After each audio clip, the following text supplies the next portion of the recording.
ఈరోజు మన రెసిపీ వచ్చేసి బొంబాయి రవ్వతో చేసుకునే ఈ రెసిపీ చాలా రుచిగా, చాలా టేస్టీగా అయితే ఉంటుంది. ఈ రెసిపీని చేసుకోవడానికి ఎక్కువ సమయం అయితే పట్టదు. తక్కువ సమయంలో ఈజీగా చేసుకోవచ్చు. అంత టేస్టీగా, అంత క్రిస్పీగా అయితే ఉంటాయి. ఈ రెసిపీ వచ్చేసి ఇంట్లో వాళ్ళందరికీ నచ్చుతాయి. అంత టేస్టీగా అయితే ఉంటాయి. ఇంకెందుకు ఫ్రెండ్స్ ఆలస్యం, ఎలా చేయాలో ఏంటో అనేది వీడియోలోకైతే వెళ్ళిపోయి చూద్దామా మరి? ఇంకా ముందుగా స్టవ్ అయితే ఆన్ చేసుకొని ఒక కడాయి పెట్టుకొని అందులోకి ఒక 2 కప్పుల దాకా వాటర్ అయితే వేసుకోవాలి.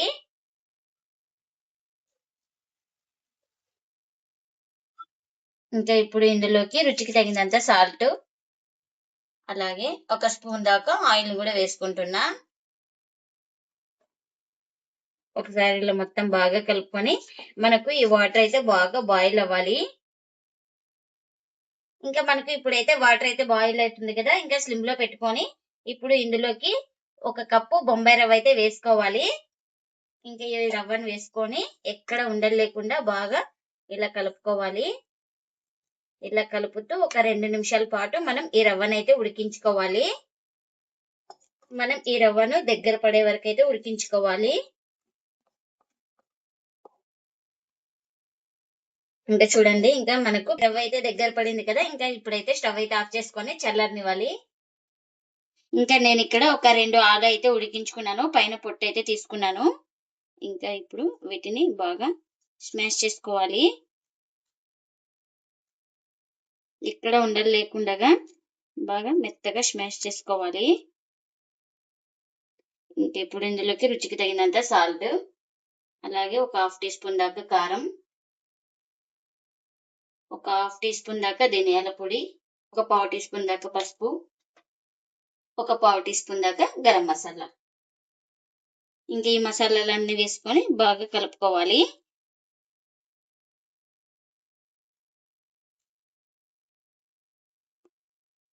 ఇంకా ఇలా మొత్తం కలుపుకొని ఇంకా దీన్ని పక్కన పెట్టేసుకోవాలి.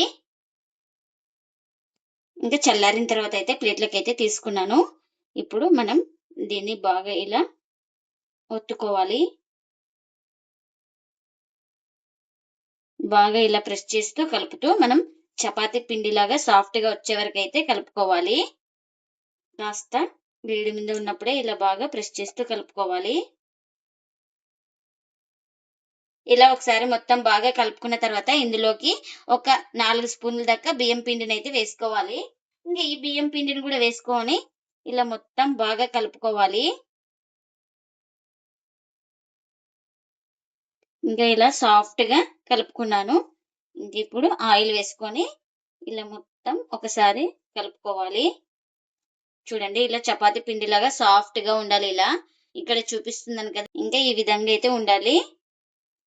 ఇంక ఇప్పుడు మనకు ఏ సైజ్ కావాలో ఆ సైజు పిండి ముద్దనైతే తీసుకొని ఇలా రౌండ్ గా బాల్స్ లాగా చేసుకోవాలి.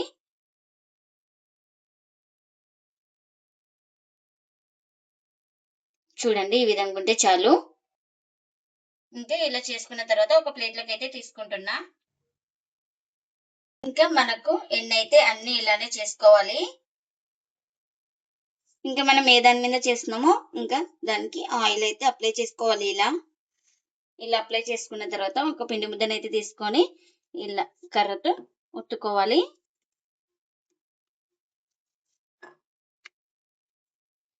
అంత పలుచగా అయితే ఉండకూడదు, మీడియంగా అయితే రుద్దుకోవాలి మనం.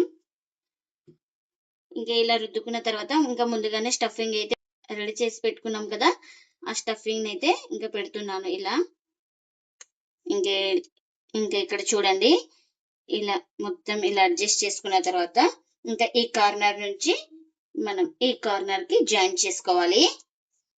ఇలా జాయింట్ చేసుకొని ఇంకా మనకు స్టఫింగ్ అనేది బయట కనిపించకుండా ఇలా మొత్తం కవర్ చేసుకోవాలి. ఇలా బాగా ప్రెస్ చేసుకోవాలి. ఇంకా చూడండి, ఇక్కడ చూపిస్తున్నాను కదా, ఇలా బాగా గట్టిగా ఒత్తుకోవాలి. ఎక్కడ మనకు స్టఫింగ్ అనేది బయటకు రాదు.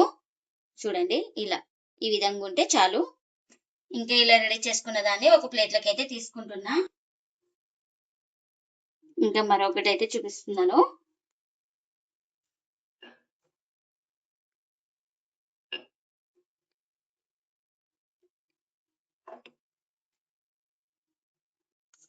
ఇంకా ఇప్పుడు మళ్ళీ స్టఫింగ్ అయితే ఇలా పెడుతున్నాను. ఇంకా ఇలా స్టఫింగ్ పెట్టి ఇలా స్పూన్ తోటి అడ్జస్ట్ చేసుకోవాలి.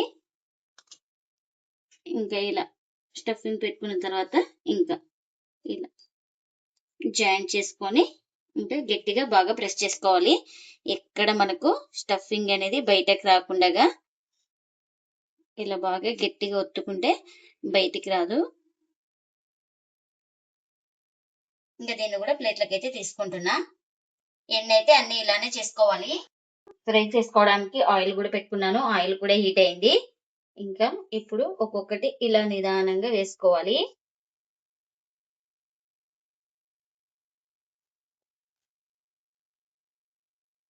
ఇంకా మనకు కడాయికి ఎన్ని పడితే అన్ని వేసుకోవాలి. ఇంకా ఇలా ఒక సైడ్ కాలిన తర్వాత ఇలా మరోవైపుకి అయితే టర్న్ చేసుకోవాలి నిదానంగా.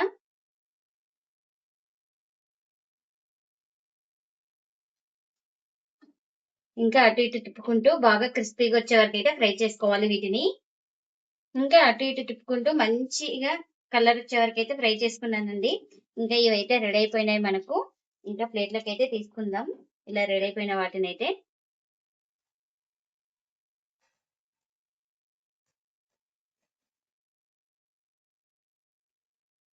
ఇంకా మిగిలిన వాటిని కూడా ఇలా నిదానంగా వేసుకోవాలి.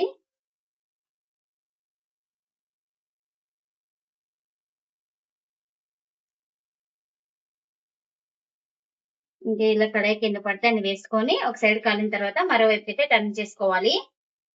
ఇంకా ఇలా ఒక సైడ్ కాలిన తర్వాత ఇలా నిదానంగా టర్న్ చేసుకోవాలి.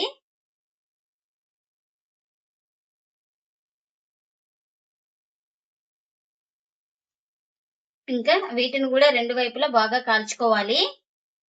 ఇంకెన్నైతే అన్ని ఇలానే చేసుకోవాలి. బొంబాయి రవ్వ ఎంతో టేస్టీగా ఉండే ఈ బ్రేక్ఫాస్ట్ చాలా రుచిగా చాలా టేస్టీగా అయితే ఉంటుందండి. మనం దీన్ని మార్నింగ్ బ్రేక్ఫాస్ట్ గాను, ఈవినింగ్ స్నాక్ గాను, నైట్ డిన్నర్ గాను ఎలా అయినా చేసుకోవచ్చు. చాలా రుచిగా చాలా టేస్టీగా చాలా క్రిస్పీగా అయితే ఉంటాయండి. అందరికీ నచ్చుతాయి. అంత టేస్టీగా అయితే ఉంటాయి.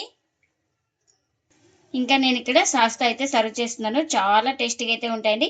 మీరు కూడా తప్పకుండా ఒకసారి బొంబాయి రవ్వతో ఇలా ట్రై చేసి మీకు ఎలా వచ్చిందో కామెంట్ అయితే చేయండి ఫ్రెండ్స్. ఇదండి ఇవాళ వీడియో. ఈ వీడియో కనుక నచ్చితే ప్లీజ్ లైక్ చేయండి, షేర్ చేయండి, కామెంట్ చేయండి. అలాగే లైక్ చేసి సపోర్ట్ చేయండి friends. Thanks for watching. Bye bye.